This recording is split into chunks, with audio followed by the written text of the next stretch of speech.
"No," repeated he, "no, if there are animals, I have had enough of it and I want to get off." He had not the power. Godfrey and his companions then had henceforth to be on their guard. An attack might take place not only on the shore side or the prairie side, but even in the group of sequoias. This is why serious measures were taken to put the habitation in a state to repel a sudden attack. The door was strengthened so as to resist the clutches of a wild beast. As for the domestic animals, Godfrey would have built a stable to shut them up in at least at night, but it was not easy to do so. He contented himself at present with making a sort of enclosure of branches not far from Will Tree, which would keep them as in a fold. But the enclosure was not solid enough nor high enough to hinder a bear or high honor from upsetting it or getting over it. Notwithstanding the remonstrances made to him, Caerfanatu persisted in watching outside during the night, and Godfrey hoped thus to receive warning of a direct attack. Decidedly, Caerfanatu endangered his life in thus constituting himself the guardian of Will Tree, but he had understood that he could thus be of service to his liberators, and he persisted, in spite of all Godfrey said to him, in watching as usual over the general safety. A week passed without any of these formidable visitors appearing in the neighborhood. Godfrey did not go very far from the dwelling unless there was a necessity for his doing so. While the sheep and goats grazed on the neighboring prairie, they were never allowed out of sight. Generally, Caerfanatu acted as shepherd. He did not take a gun, for he did not seem to understand the management of firearms, but one of the hunting knives hung from his belt, and he carried an axe in his right hand. Thus armed, the active Negro would not have hesitated to throw himself before a tiger or any animal of the worst description. However, as neither a bear nor any of his congeners had appeared since the last encounter, Godfrey began to gather confidence. He gradually resumed his hunting expeditions, but without pushing far into the interior of the island. Frequently the black accompanied him. Tartlet, safe in Will Tree, would not risk himself in the open, not even if he had the chance of giving a dancing lesson. Sometimes Godfrey would go alone, and then the professor had a companion to whose instruction he obstinately devoted himself. Yes, Tartlet had at first thought of teaching Caerfanatu the most ordinary words in the English language, but he had to give this up, as the Negro seemed to lack the necessary phonetic apparatus for that kind of pronunciation. Then, had Tartlet said, "If I cannot be his professor, I will be his pupil." And he it was who attempted to learn the idiom spoken by Caerfanatu. Godfrey had warned him that the accomplishment would be of little use. Tartlet was not dissuaded. He tried to get Caerfanatu to name the objects he pointed at with his hand. In truth, Tartlet must have got on excellently, for at the end of 15 days he actually knew 15 words. He knew that Caerfanatu said Bercy for fire, Arador for the sky, Mervera for the sea, Dowra for a tree, and see, he was as proud of this as if he had taken the first prize for Polynesian at some examination. It was then with a feeling of gratitude that he wished to make some recognition of what had been done for him, and instead of torturing the Negro with English words, he resolved on teaching him deportment and the true principles of European choreography. At this Godfrey could not restrain his peals of laughter. After all, it would pass the time away, and on Sunday, when there was nothing else to do, he willingly assisted at the course of lectures delivered by the celebrated Professor Tartlet of San Francisco. Indeed, we ought to have seen them. The unhappy Caerfanatu perspired profusely as he went through the elementary exercises. He was docile and willing, nevertheless, but like all his fellows, his shoulders did not set back, nor did his chest throw out, nor did his knees or his feet point apart, to make a Vestris or a Saint Leon of a savage of this sort. The professor pursued his task in quite a fury.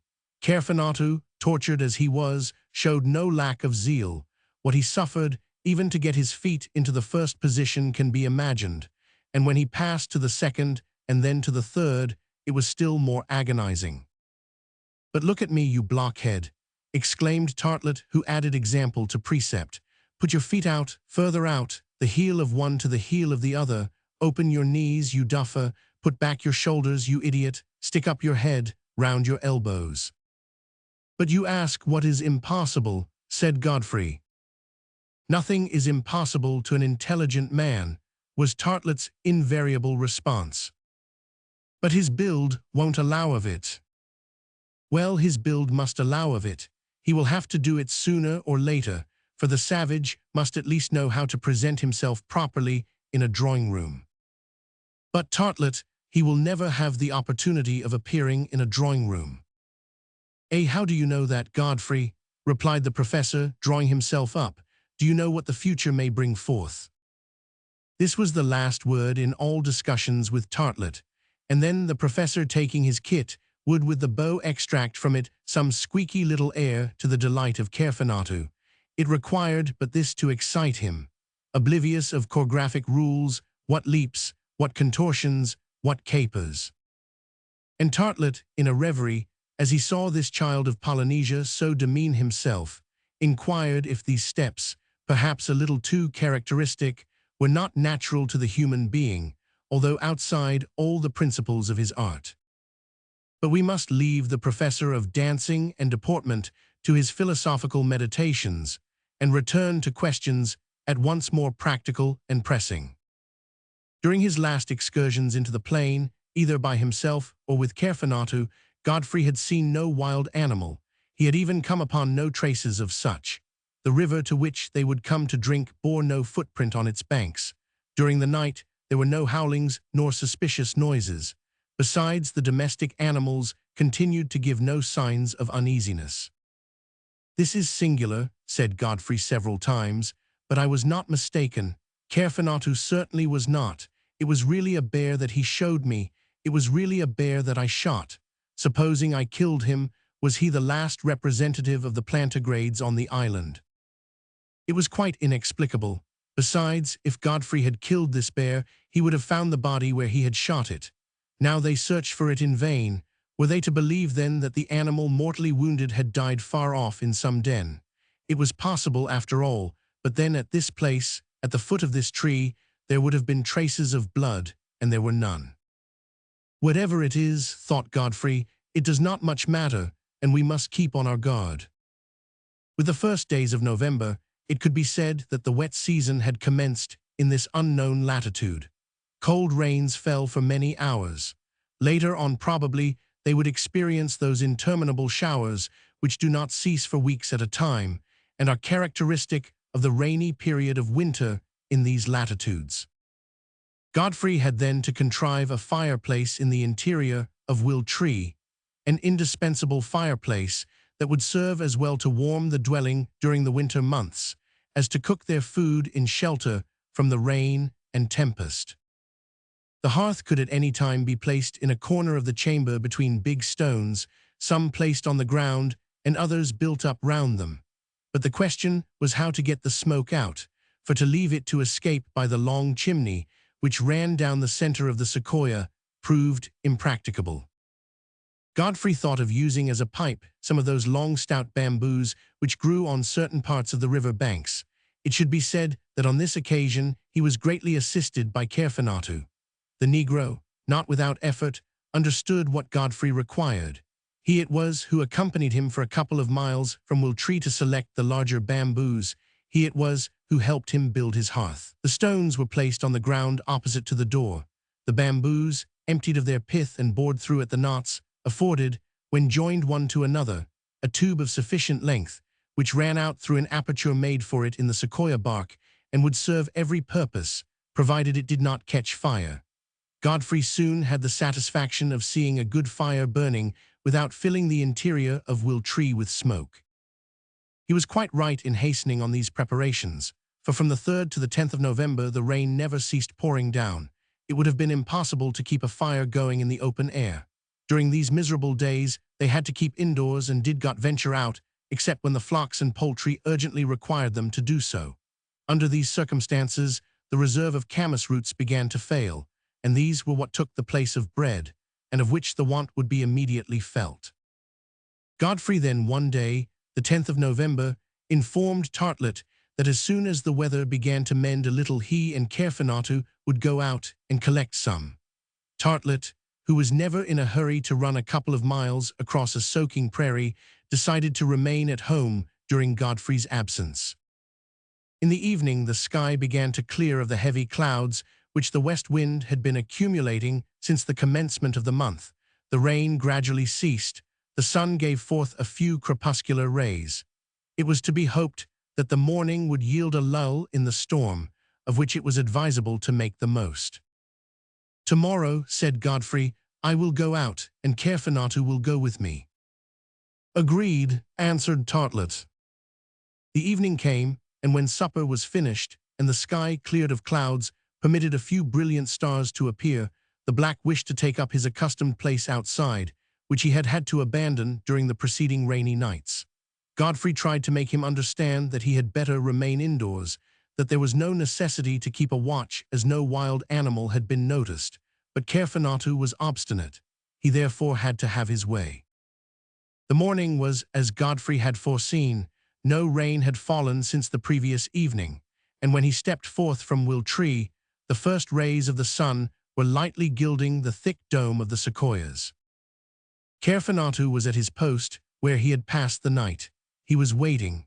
Immediately, well armed and provided with large sacks, the two bid farewell to Tartlet and started for the river, which they intended ascending along the left bank up to the camas bushes. An hour afterwards, they arrived there without meeting with any unpleasant adventure. The roots were rapidly torn up, and a large quantity obtained, so as to fill the sacks. This took 3 hours, so that it was about 11 o'clock in the morning when Godfrey and his companions set out on their return to Will Tree. Walking close together, keeping a sharp lookout, for they could not talk to each other, they had reached a bend in the small river where there were a few large trees, grown like a natural cradle across the stream, when Godfrey suddenly stopped. This time it was he who showed to Caerphilnatu a motionless animal at the foot of a tree, whose eyes were gleaming with a singular light. "A tiger!" he exclaimed. He was not mistaken. It was really a tiger of large stature, resting on its hind legs with its forepaws on the trunk of a tree and ready to spring. In a moment Godfrey had dropped his sack of roots. The loaded gun passed into his right hand. He cocked it, presented it, aimed it, and fired. "Hurrah, hurrah!" he exclaimed. This time there was no room for doubt. The tiger, struck by the bullet, had bounded backwards. But perhaps he was not mortally wounded. Perhaps rendered still more furious by his wound, he would spring on to them. Godfrey held his gun pointed and threatened the animal with his second barrel. But before Godfrey could stop him, Caerphilnatu had rushed at the place where the tiger disappeared, his hunting knife in his hand. Godfrey shouted for him to stop, to come back. It was in vain. The black, resolved even at the risk of his life to finish the animal which perhaps was only wounded, did not or would not hear. Godfrey rushed after him. When he reached the bank, he saw Caerphilnatu struggling with the tiger, holding him by the throat, and at last stabbing him to the heart with a powerful blow. The tiger then rolled into the river, of which the waters, swollen by the rains, carried it away with the quickness of a torrent. The corpse, which floated only for an instant, was swiftly borne off towards the sea. A bear, a tiger. There could be no doubt that the island did contain formidable beasts of prey. Godfrey, after rejoining Caerphilnatu, found that in the struggle the black had only received a few scratches. Then, deeply anxious about the future, he retook the road to Will Tree. Chapter 20, in which Tartlet reiterates in every key that he would rather be off. When Tartlet learnt that there were not only bears in the island, but tigers too, his lamentations again arose. Now he would never dare to go out. The wild beasts would end by discovering the road to Will Tree. There was no longer any safety anywhere. In his alarm, the professor wanted for his protection quite a fortification. Yes, stone walls with scarps and counterscarps, curtains and bastions and ramparts, for what was the use of a shelter under a group of sequoias? Above all things, he would at all risks like to be off. "So would I," answered Godfrey quietly. In fact, the conditions under which the castaways on Fina Island had lived up to now were no longer the same. To struggle to the end, to struggle for the necessaries of life, they had been able, thanks to fortunate circumstances. Against the bad season, against winter and its menaces, they knew how to act, but to have to defend themselves against wild animals, whose attack was possible every minute, was another thing altogether, and in fact they could not do it. The situation, already complicated, had become very serious, for it had become intolerable. But, repeated Godfrey to himself, without cessation, how is it that for 4 months we did not see a single beast of prey in the island, and why during the last fortnight have we had to encounter a bear and a tiger? What shall we say to that? The fact might be inexplicable, but it was none the less real. Godfrey, whose coolness and courage increased as difficulties grew, was not cast down. If dangerous animals menaced their little colony, it was better to put themselves on guard against their attacks, and that without delay. But what was to be done? It was at the outset decided that excursions into the woods or to the seashore should be rarer, and that they should never go out unless well armed, and only when it was absolutely necessary for their wants. "We have been lucky enough in our 2 encounters," said Godfrey frequently, "but there may come a time when we may not shoot so straight, so there is no necessity for us to run into danger." At the same time, they had not only to settle about the excursions, but to protect Wiltree, not only the dwelling, but the annexes, the poultry roost, and the fold for the animals, where the wild beasts could easily cause irreparable disaster. Godfrey thought then, if not of fortifying Wiltree according to the famous plans of Tartlet, at least of connecting the 4 or 5 large sequoias which surrounded it. If he could devise a high and strong palisade from one tree to another, they would be in comparative security, at any rate from a surprise. It was practicable, Godfrey concluded so after an examination of the ground, but it would cost a good deal of labor. To reduce this as much as possible, he thought of erecting the palisade around a perimeter of only some 300 feet. We can judge from this the number of trees he had to select, cut down, carry, and trim until the enclosure was complete. Godfrey did not quail before his task. He imparted his projects to Tartlet, who approved them and promised his active cooperation. But what was more important, he made his plans understood to Caerphilnatu, who was always ready to come to his assistance. They set to work without delay. There was at a bend in the stream, about a mile from Wiltree, a small wood of stone pines of medium height, whose trunks, in default of beams and planks, without wanting to be squared, would, by being placed close together, form a solid palisade. It was to this wood that, at dawn on the 12th of November, Godfrey and his 2 companions repaired. Though well armed, they advanced with great care. "You can have too much of this sort of thing," murmured Tartlet, whom these new difficulties had rendered still more discontented. "I would rather be off." But Godfrey did not take the trouble to reply to him. On this occasion, his tastes were not being consulted, his intelligence even was not being appealed to. It was the assistance of his arms that the common interest demanded. In short, he had to resign himself to his vocation of beast of burden. No unpleasant accident happened in the mile which separated the wood from Wiltree. In vain they had carefully beaten the underwood and swept the horizon all around them. The domestic animals they had left out at pasture gave no sign of alarm. The birds continued their frolics with no more anxiety than usual. Work immediately began. Godfrey, very properly, did not want to begin carrying until all the trees he wanted had been felled. They could work at them in greater safety on the spot. Caerphilnatu was of great service during this toilsome task. He had become very clever in the use of the axe and saw. His strength even allowed him to continue at work when Godfrey was obliged to rest for a minute or so, and when Tartlet, with bruised hands and aching limbs, had not even strength left to lift his fiddle. However, although the unfortunate professor of dancing and deportment had been transformed into a woodcutter, Godfrey had reserved for him the least fatiguing part, that is, the clearing off of the smaller branches. In spite of this, if Tartlet had only been paid $50 a day, he would have stolen 4/5 of his salary. For 6 days, from the 12th to the 17th of November, these labors continued. Our friends went off in the morning at dawn, they took their food with them, and they did not return to Wiltree until evening.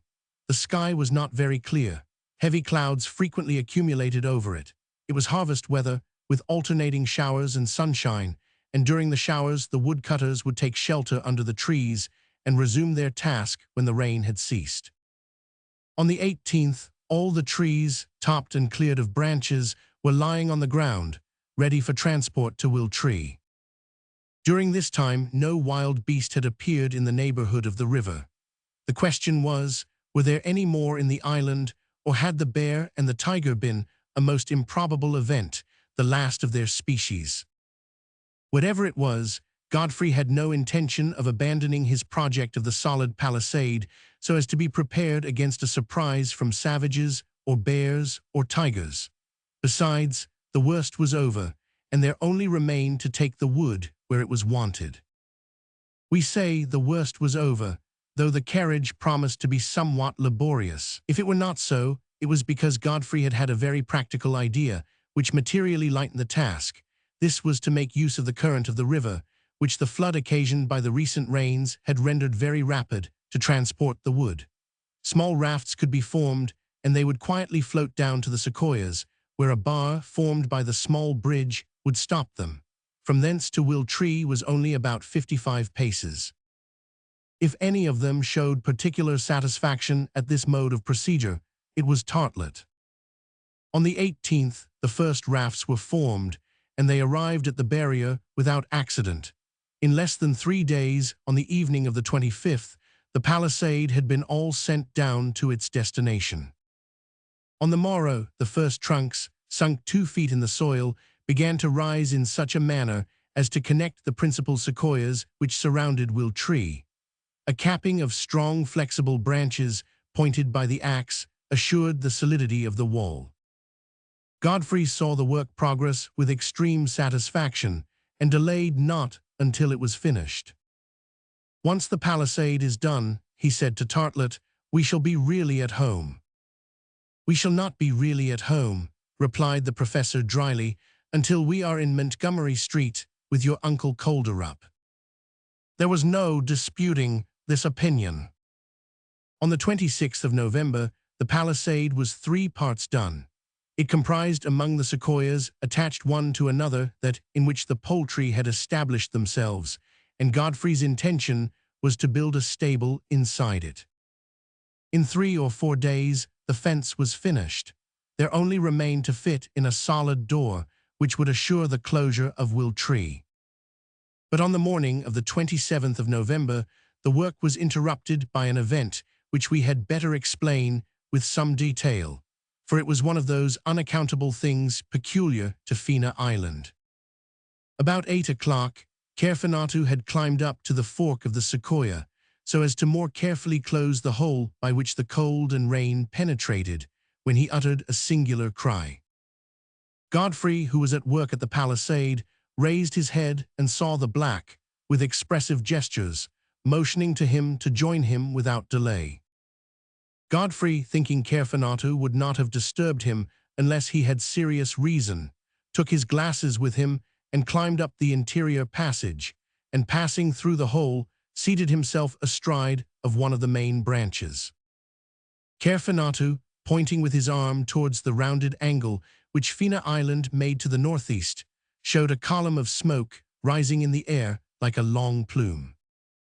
"Again," exclaimed Godfrey, and putting his glasses in the direction, he assured himself that this time there was no possible error, that it must escape from some important fire, which he could distinctly see must be about 5 miles off. Godfrey turned towards the black. Kerfenatu expressed his surprise by his looks, his exclamations, in fact by his whole attitude. Assuredly, he was no less astounded than Godfrey at this apparition. Besides, in the offing there was no ship, not a vessel native or other, nothing which showed that a landing had recently been made on the shore.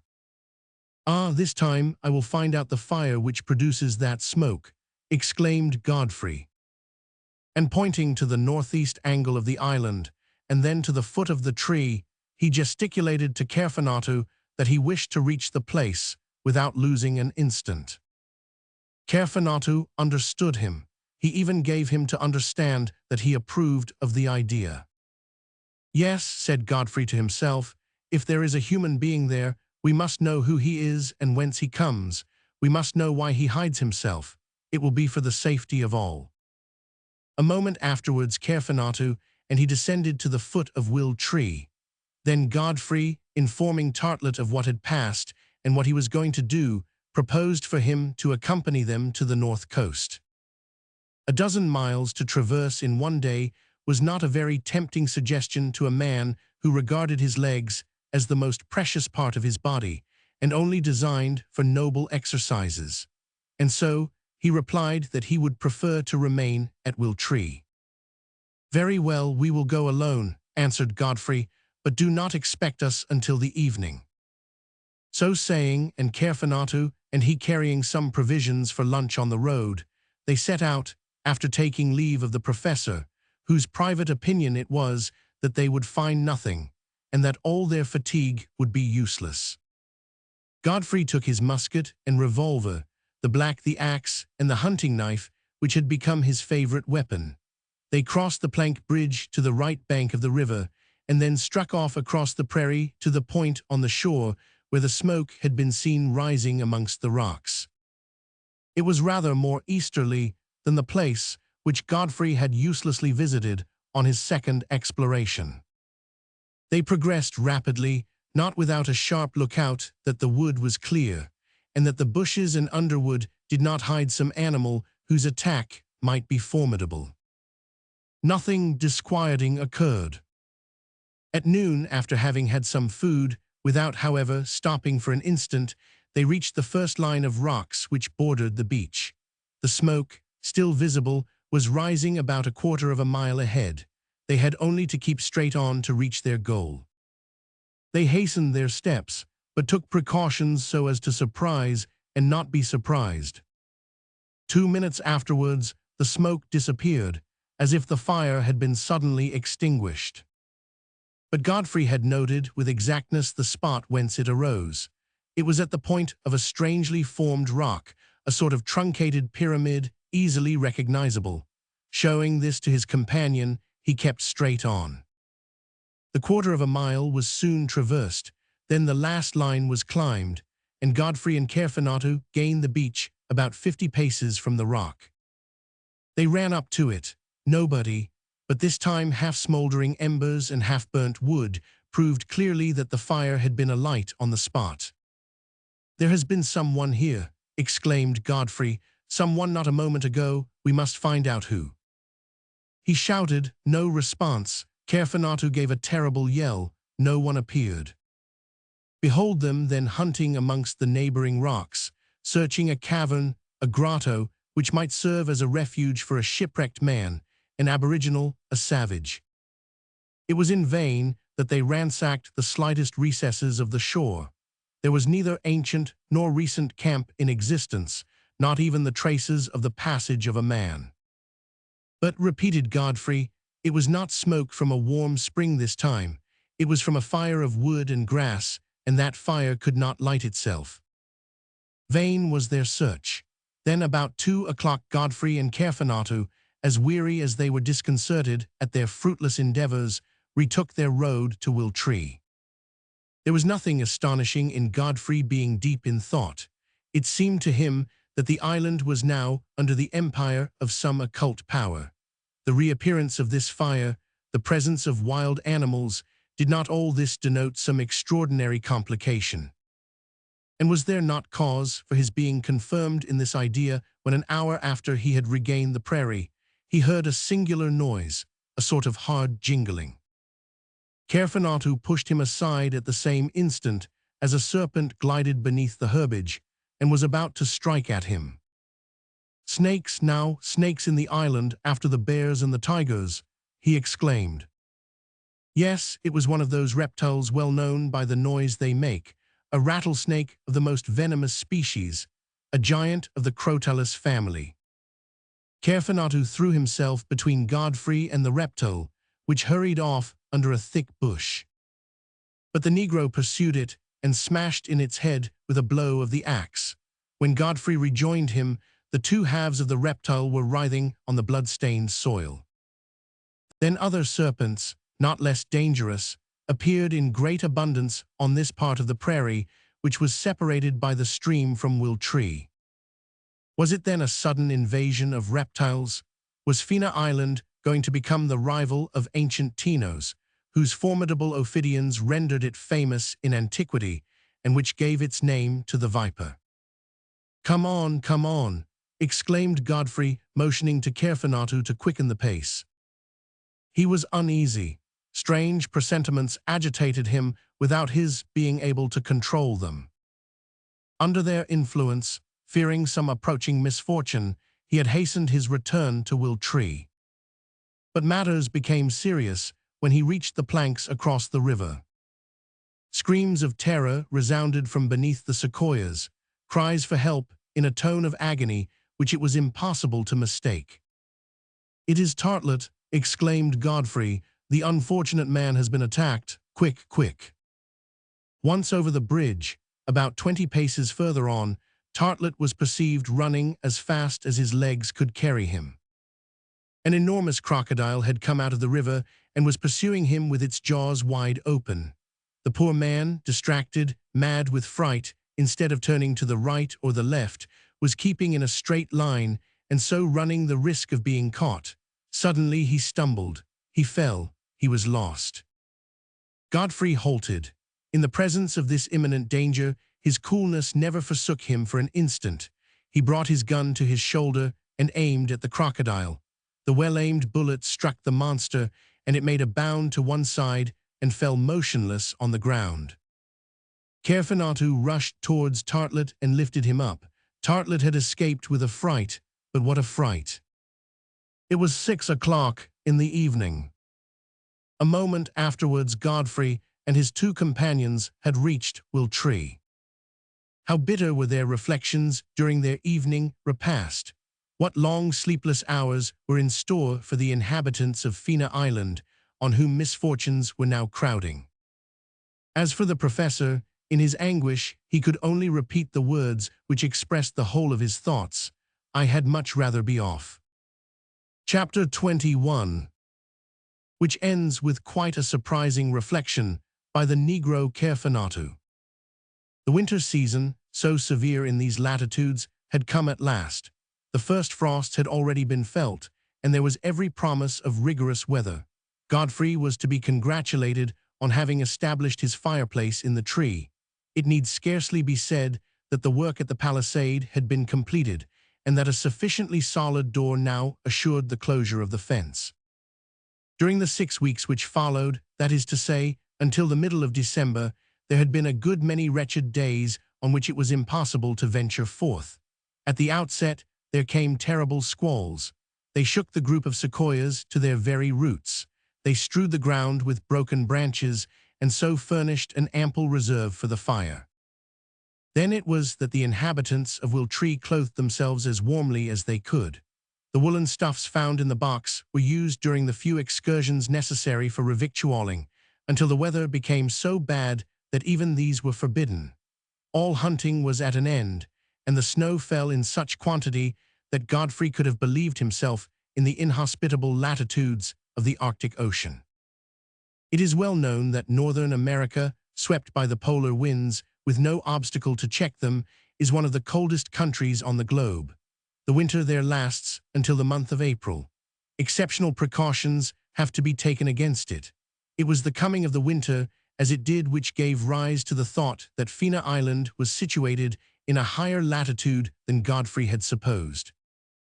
Hence the necessity of making the interior of Wiltree as comfortable as possible. But the suffering from rain and cold was cruel. The reserves of provisions were unfortunately insufficient. The preserved turtle flesh gradually disappeared. Frequently, there had to be sacrificed some of the sheep or goats or agouties, whose numbers had but slightly increased since their arrival in the island. With these new trials, what sad thoughts haunted Godfrey? It happened also that for a fortnight he fell into a violent fever. Without the tiny medicine chest, which afforded the necessary drugs for his treatment, he might never have recovered. Tartlet was ill-suited to attend to the petty cares that were necessary during the continuance of the malady. It was to Caerphilnatu that he mainly owed his return to health. What remembrances and what regrets! Who but himself could he blame for having got into a situation of which he could not even see the end? How many times in his delirium did he call Fina, whom he never should see again, and his uncle Will, from whom he beheld himself separated forever? Ah, he had to alter his opinion of this Crusoe life, which his boyish imagination had made his ideal. Now he was contending with reality. He could no longer even hope to return to the domestic hearth. So passed this miserable December, at the end of which Godfrey began to recover his strength. As for Tartlet, by special grace, doubtless, he was always well, but what incessant lamentations, what endless jeremiads! As the grotto of Calypso after the departure of Ulysses, Will Tree resounded no more to his song, that of his fiddle, for the cold had frozen the strings. It should be said, too, that one of the gravest anxieties of Godfrey was not only the reappearance of dangerous animals, but the fear of the savages returning in great numbers to Fina Island, the situation of which was known to them. Against such an invasion, the palisade was but an insufficient barrier. All things considered, the refuge offered by the high branches of the sequoia appeared much safer, and the rendering the access less difficult was taken in hand. It would always be easy to defend the narrow orifice by which the top of the trunk was reached. With the aid of Caerphilnatu, Godfrey began to cut regular ledges on each side, like the steps of a staircase, and these, connected by a long cord of vegetable fiber, permitted of rapid ascent up the interior. "Well," said Godfrey, when the work was done, "that gives us a town house below and a country house above." "I had rather have a cellar if it was in Montgomery Street," answered Tartlet. Christmas arrived. Christmas kept in such style throughout the United States of America. The New Year's Day, full of memories of childhood, rainy, snowy, cold, and gloomy, began the new year under the most melancholy auspices. It was 6 months since the survivors of the dream had remained without communication with the rest of the world. The commencement of the year was not very cheering. It made Godfrey and his companions anticipate that they would still have many trials to encounter. The snow never ceased falling until January 18th. The flocks had to be let out to pasture to get what feed they could. At the close of the day, a very cold, damp night enveloped the island, and the space shaded by the sequoias was plunged in profound obscurity. Tartlet and Caerphilnatu, stretched on their beds inside Will Tree, were trying in vain to sleep. Godfrey, by the struggling light of a torch, was turning over the pages of his Bible. About 10 o'clock, a distant noise, which came nearer and nearer, was heard outside away towards the north. There could be no mistake. It was the wild beasts prowling in the neighborhood, and alarming to relate, the howling of the tiger and of the hyena, and the roaring of the panther and the lion were this time blended in one formidable concert. Godfrey, Tartlet, and the Negro sat up, each a prey to indescribable anguish. If at this unaccountable invasion of ferocious animals Caerphilnatu shared the alarm of his companions, his astonishment was quite equal to his fright. During 2 mortal hours all three kept on the alert. The howlings sounded at times close by, then they suddenly ceased, as if the beasts, not knowing the country, were roaming about all over it. Perhaps then Will Tree would escape an attack. "It doesn't matter if it does," thought Godfrey. "If we do not destroy these animals to the very last one, there will be no safety for us in the island." A little after midnight, the roaring began again in full strength at a moderate distance away. Impossible now to doubt but that the howling army was approaching Will Tree. Yes, it was only too certain, but whence came these wild animals? They could not have recently landed on Fina Island. They must have been there then, before Godfrey's arrival. But how was it that all of them had remained hidden during his walks and hunting excursions, as well across the center as in the most out-of-the-way parts to the south? For Godfrey had never found a trace of them. Where was the mysterious den which vomited forth lions, hyenas, panthers, tigers? Amongst all the unaccountable things up to now, this was indeed the most unaccountable. Caerphonatu could not believe what he heard. We have said that his astonishment was extreme. By the light of the fire which illuminated the interior of Will Tree, there could be seen on his black face the strangest of grimaces. Tartlet in the corner groaned and lamented and moaned again. He would have asked Godfrey all about it, but Godfrey was not in the humor to reply. He had a presentiment of a very great danger. He was seeking for a way to retreat from it. Once or twice Caerphonatu and he went out to the center of the palisade. They wished to see that the door was firmly and strongly shut. Suddenly, an avalanche of animals appeared with a huge tumult along the front of Will Tree. It was only the goats and sheep and agouties. Terrified at the howling of the wild beasts and scenting their approach, they had fled from their pasturage to take shelter behind the palisade. "We must open the door," exclaimed Godfrey. Caerphonatu nodded his head. He did not want to know the language to understand what Godfrey meant. The door was opened, and the frightened flock rushed into the enclosure. But at that instant, there appeared through the opening a gleaming of eyes in the depths of the darkness, which the shadow of the sequoias rendered still more profound. There was no time to close the enclosure. To jump at Godfrey, seize him in spite of himself, push him into the dwelling and slam the door, was done by Caerphonatu like a flash of lightning. New roarings indicated that 3 or 4 wild beasts had just cleared the palisade. Then these horrible roarings were mingled with quite a concert of bleatings and groanings of terror. The domestic flock were taken as in a trap and delivered over to the clutches of the assailants. Godfrey and Caerphonatu, who had climbed up to the 2 small windows in the bark of the sequoia, endeavored to see what was passing in the gloom. Evidently the wild animals, tigers or lions, panthers or hyenas, they did not know which yet, had thrown themselves on the flock and begun their slaughter. At this moment, Tartlet, in a paroxysm of blind terror, seized one of the muskets and would have taken a chance shot out of one of the windows. Godfrey stopped him. "No," said he, "in this darkness our shots will be lost, and we must not waste our ammunition. Wait for daylight." He was right. The bullets would just as likely have struck the domestic as the wild animals, more likely in fact, for the former were the most numerous. To save them was now impossible. Once they were sacrificed, the wild beasts, thoroughly gorged, might quit the enclosure before sunrise. They would then see how to act to guard against a fresh invasion. It was most important, too, during the dark night, to avoid as much as possible revealing to these animals the presence of human beings, whom they might prefer to the flock. Perhaps they would thus avoid a direct attack against Will Tree.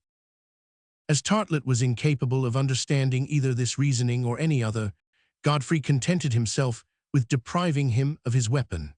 The professor then went and threw himself on his bed and freely anathematized all travels and travelers and maniacs who could not remain quietly at their own firesides. Both his companions resumed their observations at the windows.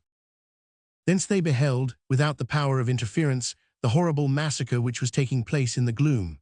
The cries of the sheep and the goats gradually diminished as the slaughter of the animals was consummated, although the greater part had escaped outside, where death, none the less certain, awaited them. This loss was irreparable for the little colony, but Godfrey was not then anxious about the future. The present was disquieting enough to occupy all his thoughts. There was nothing they could do, nothing they could try, to hinder this work of destruction.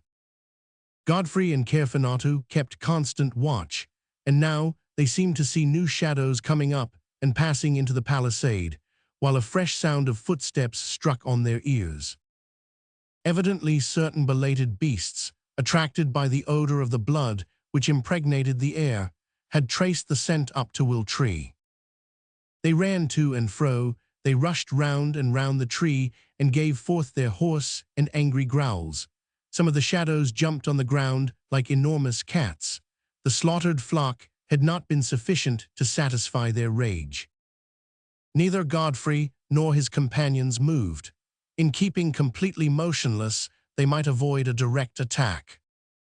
An unlucky shot suddenly revealed their presence and exposed them to the greatest danger.